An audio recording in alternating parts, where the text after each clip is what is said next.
तर लास्ट या लेक्चरमध्ये आपण काय बघितलं होतं की पूर्ण सिरीजमध्ये काय काय सिलेबस आपण बघणार आहे ते थोडक्यात बघितलं होतं. अजून खूप काही पार्ट आहे की त्यामध्ये एक्सप्लेन केलं नाही, पण टॉपचा विषय होणार आहे. आज आपण बघणार आहे सिंटॅक्स किंवा स्ट्रक्चर, की पहिला प्रोग्राम आपल्या सी लँग्वेजचा पहिला प्रोग्राम बघणार आहे आणि तो प्रोग्राम एक्झिक्यूट कसं होतो, कसं काय होतं, ऍक्च्युली इंटरनल काय होतं ते बघणार आहे. व्हिडिओ शेवटपर्यंत बघा, टॉपचा विषय. तर मी पहिल्यांदा प्रोग्राम लिहितो इथं सिंपल. आता आपण हे टाईप करणार आहे, नंतर आपण कोणता टर्बो सी वर पण करू आणि व्हीएस कोड वर पण करू.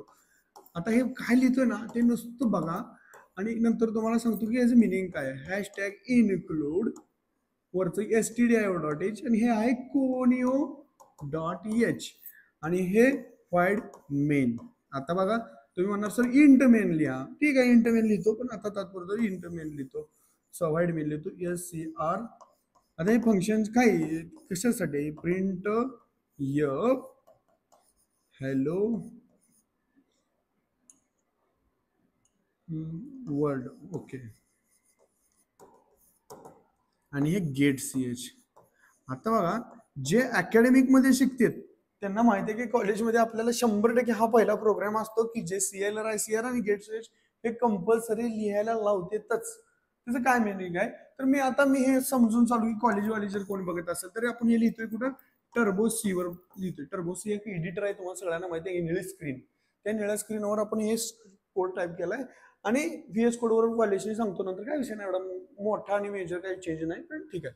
आता हे सांगतो की हॅशटॅग इन्क्लूड व्हाईड मेन 1 4 5 6 7 8 लाईनच्या कोडचं आउटपुट काय येते माहिती आहे का, फक्त हॅलो वर्ल्ड. तुम्ही म्हणणार सर एवढा मोठा प्रोग्राम लिहायचा 9 लाईनचा, फक्त त्यामध्ये हॅलो वर्ल्ड प्रिंट होणार काय, तर येस. तर हे काय माहिती आहे का, ह्याचं स्टार्ट करणारा सिंपल प्रोग्राम आहे की ज्यामध्ये सी लँग्वेज मध्ये पहिल्यांदा प्रोग्राम रन व्हायला स्टार्ट होते. Wide main is a entry point आहे. हा एंट्री पॉईंटच्या गेट मधून आत आला, पहिल्यांदा फंक्शन लागलं. हे फंक्शन आहे की जे क्लिअर स्क्रीन करतं. म्हणजे काय, जर तुमच्या आधी जर एखादा प्रोग्राम लिहिला असेल आणि त्याच्यामध्ये तुम्ही काय घाण केले असेल ना, तर ते सगळे क्लिअर होणार की आपल्याला फ्रेश जाण्यासाठी ओके होते, म्हणजे हे एक्झिक्यूट झालं. आता याला कसं माहित क्लिअर स्क्रीनचा CLR SCR म्हणजे क्लिअर स्क्रीन करा, याला कसं माहित, तर हे CLR SCR हे फंक्शन आहे. ह्या फंक्शनची बॉडी लिहिलेली आहे conio.h मध्ये. जेव्हा व्हाईड मेन मध्ये येतं ना, तो कंपायलर काय करतो, CLR SCR मध्ये जातो, मग त्याचं मिनिंग काय, मग हे कार्यकर्त्याचं मिनिंग कुठे आहे बघतो, तर इथं 2 फाईल इन्क्लूड केले. ही 2 फाईल आहेत, stdio.h आणि conio.h.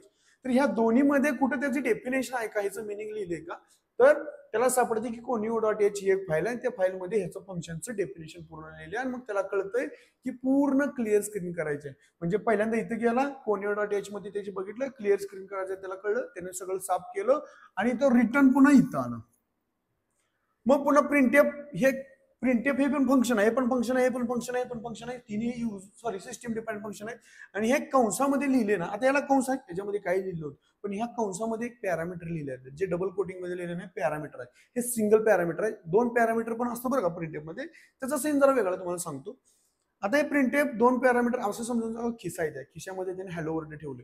आता ह्याचं मिनिंग काय आहे ही कंपायलरला माहित नाही, मग हे काय करतं, हे फंक्शन उचलतं आणि जाऊन बघतं की ह्या दोन्हीमध्ये कुठं आहे का, तर stdio.h ह्या फाईलमध्ये त्याचं मिनिंग आपलं स्टँडर्ड इनपुट आउटपुट stdio.h हे फाईलचं नाव आहे. तर या फाईलमध्ये याच्यात सापडतं. मला मला सांगितलंय की बाबा प्रिंटएफ जर असेल आणि त्याच्यामध्ये डबल कोटिंग मध्ये काही जर असेल ना, जे पण त्यानं काय घ्यान केलं त्यात चांगलं लिहिलं असेल, काय डिस्प्ले करायचं ना, ते ॲज इट इज डिस्प्ले कर.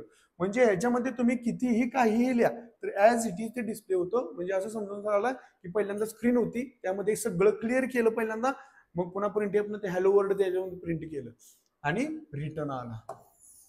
आता हे का गेट CH का, तर विषय कसा आहे, टर्बो सी मध्ये तुम्ही लिहिताय ना, टर्बो सी मध्ये ह्याचं आउटपुट आलं ना प्रिंटएफ, तर जर तुम्ही हे नाही लिहिलं तर फ्रॅक्शन ऑफ सेकंद मध्ये एक्झाम दिसतंय हॅलो वर्ड आणि ऍज इट इज सोर्स कोडला येते, दिसतंय आणि ऍज इट इज सोर्स कोडला येते. मग त्याला तिथं आपल्याला सोर्स कोडला आउटपुटला थांबायचं आहे. आउटपुटला थांबायचं म्हटल्यानंतर एक ट्रिक वापरतात, गेट CH, गेट कॅरेक्टर हे फंक्शन आहे. गेट कॅरेक्टर म्हणजे काय, एक फंक्शन आहे की जे कॅरेक्टर घेण्यासाठी वापरलं जातं, कॅरेक्टर घेण्यासाठी वापरलं. आता ह्याची काय उपयोगच नाही, गरजच नाही, खाली आपण युजच करत नाही, मग हे युजलेस आहे का, तरी टर्बो सी मध्ये जर वापरत असाल तर युजलेस आहे. पण व्हीएस कोड बाकीचे जर एडिटर वापरण्याची गरज नाही लिहायची, कारण त्यांनी ऑलरेडी कंपायलर बिल्ड केलेला की विदाउट हे आपल्याला आउटपुटला थांबवत आहे. मग कारण त्याची आउटपुट स्क्रीनच वेगळी असते. आता गेट सी एच काय करतं, ही फंक्शन जातं आणि त्याचं कोनिओ डॉट एच मध्ये मिनिंग सापडतं आणि ते काय करतं, वाट बघतं एक कॅरेक्टर घेण्यासाठी. तर युजरनं कुठलं तरी कॅरेक्टर एंटर करावं अशी त्याची अपेक्षा असते, पण ते कॅरेक्टर कोण एंटर करत नाही. आपल्याला काय वाटतं की स्क्रीन होल्ड करून ठेवले, होल्ड होत नाही, त्याच्यामुळे होल्ड होते. तर होल्ड करायचं काम त्याचं नाही. तर जर तुम्ही कीबोर्डवर कोणतं एक बटन दाबलं तर त्याला एक कॅरेक्टर मिळालं आणि ते आउटपुट मधनं बाहेर आलं. पण तिथं काय होतंय, कॅरेक्टर घेण्यासाठी थांबतंय. आणि जर तुम्ही कुठं ऐकलं असेल गेट सीएच हे स्क्रीन होल्ड करण्यासाठी असतं, तर स्क्रीन होल्ड होत नाही, स्क्रीन होल्ड करतोय आपण त्याच्या थ्रू. एक ट्रिक आहे. म्हणून ते टर्बो सी मध्ये जे वापरतात ना गेट सीएच, आणि मग तुम्हाला त्या आउटपुट मध्ये काळ्या स्क्रीनवर काय दिसतंय, हॅलो वर्ल्ड. आणि तुम्ही कुठल्याही कीबोर्डचं एक बटन दाबलं की त्याला कॅरेक्टर मिळालं आणि ह्या फंक्शन मधून ते बाहेर पडलं. पण हे असा पूर्ण प्रोग्राम एक्झिक्यूट होतोय आणि तुम्हाला फक्त आणि फक्त स्क्रीनवर दिसतंय हॅलो वर्ल्ड. That's it. आता तुम्ही म्हणणार सर एवढं सीन करायचं असतं, एवढं होतंय का इंटरनली? येस. काय हळूहळू सवय होऊन जाते की हे मध्ये का नाही पूर्ण तुम्हाला समजलं का नाही, हा कंपायलर इथं आला, याच्यामधून सीएलआर एससीआरचं मिनिंग ह्याच्यामध्ये सापडलं, पुन्हा हा इथं आला, इथून त्याचं बघितलं सगळं जे stdio.h मध्ये आला, पुन्हा इथून इथं आला, गेट सीएचं मिनिंग पुन्हा कोणी हे जे आहे का नाही त्याला म्हटलं जातं हेडर फाईल. हेडर फाईल की ज्या ह्या हेडर फाईलच्या आतमध्ये जे फंक्शन्स आहेत ना ते खाली यूज केलेले आहेत. आता समजा तुम्ही सीएलआर एससीआर यूज केलं आणि हे कोनिओ डॉट एच नाहीच लिहिलं, समजा हे नाहीच लिहिलं, तर ते सीएलआर एससीआरचं मिनिंग कळणारच नाही त्याला. सो ते लिहायचं लागतं. जर नसेल तर एरर येते लगेच झाट दिशी. ठीक आहे, की फंक्शन मिसिंग प्रोटोटाइप, प्रोटोटाइप सापडत नाही म्हणते ते आणि अशी एरर येते. म्हणजे त्याचं मिनिंग तिथे सापडलंच पाहिजे. आता तुम्ही नीट जर बघितलं, सिंटॅक्स इम्पॉर्टंट आहे याच्यामध्ये. सिंटॅक्स सीएलआर एससीआरच्या पुढं मी काय लिहिले बघा नीट, सीएलआर एससीआर हे फंक्शन आहे ना, हे फंक्शन कॉल करणं सीएलआर एससीआर सिंटॅक्स महत्वाचा आहे. तुम्ही हे डबल ब्रॅकेट आणि सेमिकॉलन हे लिहावं. जर सेमिकॉलन जर राहिलं ना तरी सुद्धा त्याला ते जात नाही, तर थांबतंय ते फंक्शन मिसिंग सेमिकॉलन एरर देते. का तर याचा जे सिंटॅक्स ठरलाय ना तो द्यावंच लागतोय, त्याशिवाय त्याला समजतच नाही की तुला काय म्हणायचं आहे. आता आपण माणूसच आहे ना, माणूसच आहे. तुम्हाला थोडक्यात भाषा सांगतो, आपल्या माणसामध्ये सुद्धा सिंटॅक्स इम्पॉर्टंट आहे. आता मी एक मराठी शब्द लिहितो,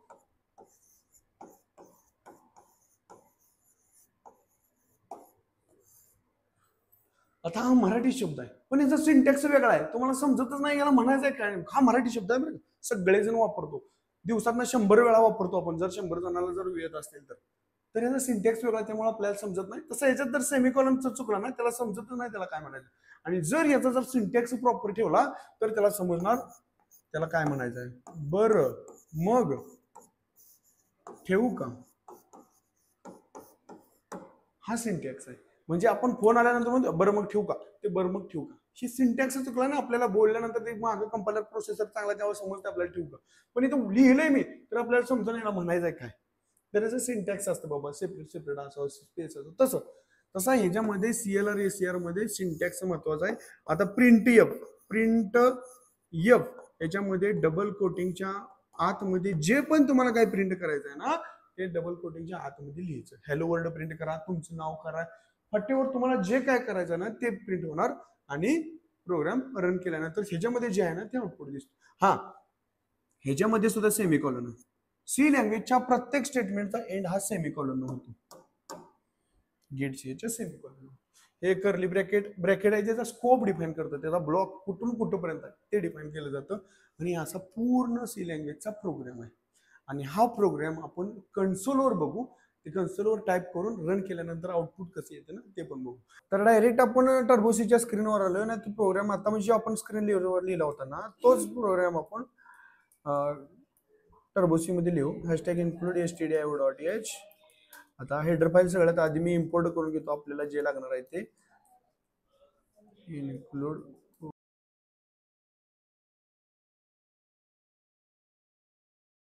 आता याच्यामध्ये आपल्याला कंपाईल करून बघू की काही एरर वगैरे आहेत का, तर 0 एरर आलेत.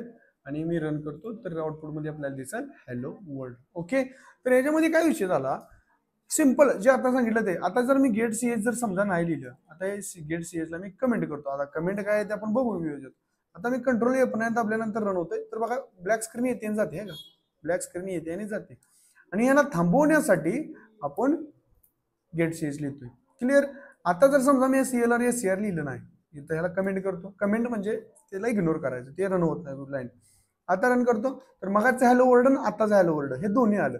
जेवढ्या वेळा रन करचाल ना तुमच्या स्क्रीनवरची तशी घाण तशीच दिसणार तुम्हाला. त्याने ह्या काढण्यासाठी आपल्याला काय पाठवले, CLR SCR आपण यूज केले. ओके. आणि वाईड मेन ह्याच्यामध्ये इंट मेन असतं. इंट मेन आलं तर जर तुम्ही इथे इंट मेन लिहिलं तर तुम्हाला इथं रिटर्न 0 हे लिहावं लागतं. रिटर्न 0 आणि मग रन करावं लागतं आणि मग तुम्हाला दिसतं. तर समजलं. तर नेक्स्ट व्हिडिओमध्ये आपण डेटा टाईप आणि व्हेरिएबल बघू. आवडला असेल व्हिडिओ तर लाईक करा, शेअर करा, चॅनलला सबस्क्राईब करायला विसरू नका. ही लिंक तुमच्या मित्राला पाठवा आणि आत्ताच जॉईन करून ठेव म्हणून, जर तुला सी लँग्वेज परफेक्टली शिकायचं असेल तर.